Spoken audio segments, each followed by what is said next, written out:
ભાભી તમને પાણીપુરી ભાવે? આ મારી મિસિસ ને પાણીપુરીનો જબરો ચટાકો છે. રોજ માર્કેટમાં જાય ને ત્યાં શાકભાજી વાળા સાથે 8-12 માટે અડધો કલાક ઝઘડે, પણ પછી 20 રૂપિયાની પાણીપુરી દબાવી દે.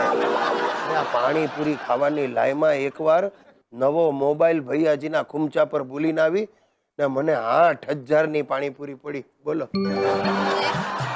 કોને મારા નામની પટ્ટી પડાવો છો? અરે ભાઈ તારા વખાણ કરું છું જનતા સામે.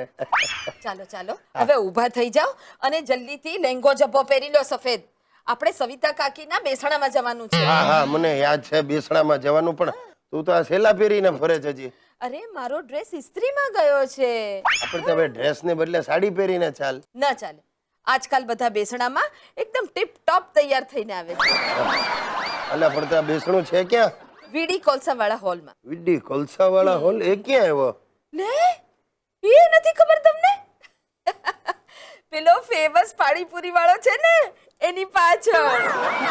પાણી એટલું સુપર બનાવે છે ને કે મારા મોઢામાં તો હમણાં પાણી આવી ગઈ છે. અરે શું પાણી આવી જાય? આપણે ઉઠમણામાં જવાનું છે, સફેદ કપડાં પહેરીને પાણીપુરી ખાય કેવું લાગે?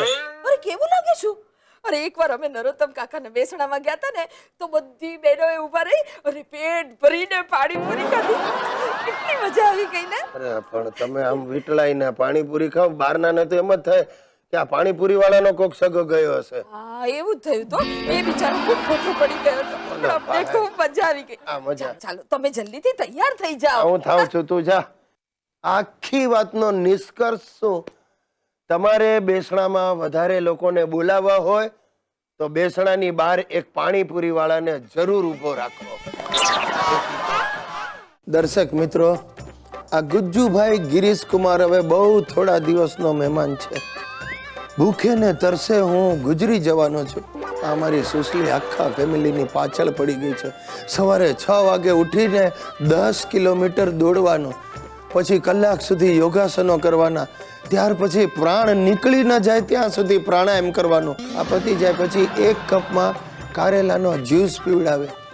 ત્યાર પછી બપોરે લંચમાં ફણગાવેલા કઠોળ અને ગરમ પાણીમાં મધ પીવાનું.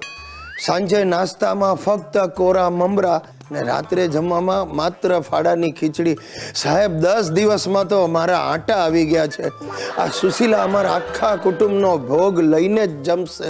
ગિરીશ, આવી તમે કેમ વક્ર ભુજંગાસન કર્યા વગર ભાગી ગયા? ભાઈ સુશીલા, આ ભુજંગાસન માટે તું મને જમીન પર આમ ગોળ ગોળ ફેરવે છે, એમાં મારી કમરના ટુકડા થઈ ગયા છે. તે આખો દિવસ બળદની જેમ ફર્યા ને ચર્યા કરો છો, પણ કસરત કરતા જોર પડે છે. અરે ભાઈ બળદની ક્યાં માંડે, હું બકરી જેવો થઈ ગયો છું. ચૂપ રહો. આજે રાત્રે ઘરના તમામ સભ્યોએ ઉચુકા મટુકી આસન કરવાનું છે. ચુકા મટુકી? અરે ભાઈ તું આ બધા આસનો ક્યાંથી શોધી કાઢે છે? ચાઇનીઝ મેગેઝિન માંથી. Chinese magazine? બસ કર કહું છું સુશીલા, આ બધા ચાઇનીઝ આસનો કરવામાં તને ખબર છે ને દાદાજીના 2 મણકા ખસી ગયા છે અને બાપુજીના આંતરડાઓમાં ગૂંચ પડી ગઈ છે, અને મારું તો ભગવાન જાણે શું થશે. હવે તમને કઈ થવાનું નથી.